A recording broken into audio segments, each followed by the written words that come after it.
Hi guys, welcome to our channel. இப்போ தான் நீங்கள் ஃபஸ்ட் டைம் நம்ம சேனல் பார்க்குறீங்கன்னா மறக்காமல் சப்ஸ்கிரைப் பண்ணிக்கோங்க. இன்றைக்கி என்ன வீடியோ பார்க்க போகிறோன்னா வெஜிடபிள் பிரியாணி ரெசிபி தான் பார்க்க போகிறோம். அதுவும் ஸ்பெஷலி ஃபார் பேச்சுலர்ஸ் தான் பார்க்க போகிறோம். அதுக்கு நான் ஃபஸ்ட்டு 1 kg சிக்கன் எடுத்திருக்கேன். அதை நல்லா வாஷ் பண்ணி எடுத்திருக்கேன். வாஷ் பண்ண சிக்கனில் சால்ட் அண்ட் டர்மரிக் பவுடர் தான் ஆட் பண்ணி அதையும் வாஷ் பண்ணி எடுத்திருக்கேன்.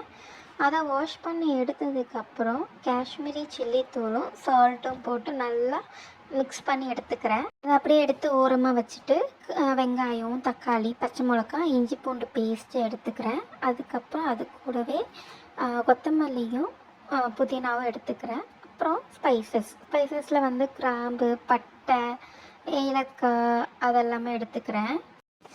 குக்கரில் 2 டேபிள் ஸ்பூன் நெய், அப்புறம் நான் கோகோனட் ஆயில் தான் ஆட் பண்ணியிருக்கேன். உங்களுக்கு எந்த ஆயில் வேணுமோ அதை ஆட் பண்ணிக்கோங்க.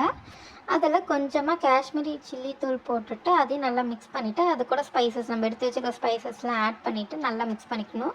அப்புறம் பச்சை மிளகாய் நான் 3 எடுத்திருக்கேன். அந்த 3த்தையும் நடுவில் கீறி வச்சுருக்கேன். உங்களுக்கு காரத்துக்கு ஏற்ற மாதிரி எடுத்துக்கோங்க. அதையும் நல்லா மிக்ஸ் பண்ணதுக்கப்புறம் கட் பண்ணி வச்சுருக்க ஆனியன் ஆட் பண்ணிக்கலாம். நான் 3 வெங்காயம் எடுத்திருக்கேன். அந்த 3 வெங்காயத்தையும் நல்லா பொடியாக கட் பண்ணி எடுத்திருக்கேன். அதுவும் நல்லா மிக்ஸ் பண்ணி எடுத்துக்கலாம். ஆனியன் சீக்கிரமாக குக் ஆகிறதுக்கு சால்ட்டு கொஞ்சம் போட்டுக்கிட்டோன்னா சீக்கிரமாக ஆனியன் குக் ஆகிடும். அந்த ட்ரிக் நீங்கள் ஃபாலோ பண்ணி பாருங்கள். ஸோ சால்ட் போட்டுக்கிட்டோன்னா கொஞ்சம் சீக்கிரமாக ஆனியன் குக் ஆகிடும். இப்போ நல்லா மிக்ஸ் பண்ணிவிட்டு லைட்டாக கலர் சேஞ்ச் ஆகும்போது கட் பண்ணி வச்சுருக்க 2 தக்காளி எடுத்து போட்டுக்கலாம். இப்போ தான் நீங்கள் ஃபஸ்ட் டைம் நம்ம சேனலை பார்க்குறீங்கன்னா மறக்காமல் நம்ம சேனலை சப்ஸ்கிரைப் பண்ணிக்கோங்க. இப்போ தக்காளி குக் ஆனதுக்கப்புறம் இஞ்சி பூண்டு பேஸ்ட்டு போட்டுக்கலாம். நான் இஞ்சி பூண்டு பேஸ்ட்டு 3 டேபிள் ஸ்பூன் தான் எடுத்திருக்கேன். அதை போட்டுக்கிறேன். அதை நல்லா மிக்ஸ் பண்ணி விட்டுக்கலாம்.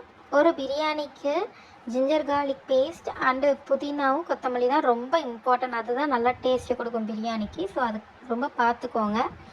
இப்போ நான் புதினாவும் கொத்தமல்லியும் போட்டுக்கிறேன். புதினா வந்து 2 கைப்பிடி, கொத்தமல்லி 1 கைப்பிடி தான் போட்டிருக்கேன். இதை நல்லா மிக்ஸ் பண்ணி விட்டுக்கலாம். மிக்ஸ் பண்ணிவிட்டு தயிர் ஒரு பவுல் அளவுக்கு நான் தயிர் எடுத்திருக்கேன். தயிர் நல்லா மிக்ஸ் பண்ணி விட்டுக்கலாம்.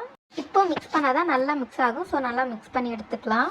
இப்போ நம்ம காஷ்மீரி சில்லி தூள்லாம் போட்டு வச்சுருக்க சிக்கன் எடுத்து போட்டுக்கலாம்.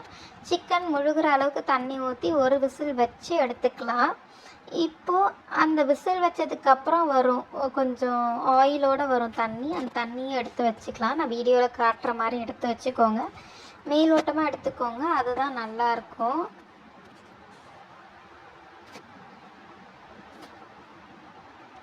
கொஞ்சமாக எடுத்து வச்சுக்கலாம்.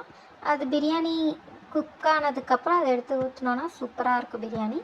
விசில் வந்ததுக்கப்புறம் அதுலேயே அரிசி போட்டுட்டு தேவையான அளவுக்கு காரத்துக்கு ஏற்ற மாதிரி சில்லி தூள் போட்டுக்கலாம். அதை நல்லா மிக்ஸ் பண்ணி விட்டுட்டு 2 விசில் வச்சு எடுத்தோன்னா நம்ம பிரியாணி ரெடி ஆகிடும். இப்போ நம்ம பிரியாணி ரெடி. இப்போ அது வேறு பாத்திரத்துக்கு மாற்றிட்டு நம்ம எடுத்து வச்சுருக்க ஆயில் எடுத்து அதில் ஊற்றிக்கலாம். சர்வ் பண்ண போதும், நம்ம சாப்பிட போதும் சூப்பராக இருக்கும். நீங்கள் இதை ட்ரை பண்ணிவிட்டு மறக்காமல் நம்ம கமெண்ட் பாக்ஸில் வந்து கமெண்ட் பண்ணுங்கள். இந்த பிரியாணி எப்படி இருந்துச்சுன்னு. ரொம்ப சிம்பிளாகவும் இருக்கும், டேஸ்ட்டாகவும் இருக்கும். மறக்காமல் ட்ரை பண்ணிவிட்டு சொல்லுங்கள். இந்த வீடியோ பிடிச்சிருந்ததுன்னா இந்த வீடியோவுக்கு லைக் பண்ணுங்கள். உங்கள் ஃப்ரெண்ட்ஸ் அண்ட் ஃபேமிலிக்கு ஷேர் பண்ணிவிட்டு நம்ம சேனலை சப்ஸ்கிரைப் பண்ணுங்கள், சப்போர்ட் பண்ணுங்கள். நம்ம சேனலில் நிறைய recipe video and lunch box recipes வீடியோஸ்லாம் போட்டுட்ருக்கோம். மறக்காமல் நம்ம சேனலை போய் பார்த்துட்டு எந்தெந்த வீடியோ பிடிச்சிருக்குன்னு மறக்காமல் கமெண்ட் பாக்ஸில் வந்து கமெண்ட் பண்ணுங்கள். எது மாதிரி வீடியோஸ் நீங்கள் எதிர்பார்க்குறீங்கன்ட்டு மறக்காமல் கமெண்ட் பாக்ஸில் கமெண்ட் பண்ணுங்கள். தேங்க்யூ ஃபார் வாட்சிங் திஸ் வீடியோ.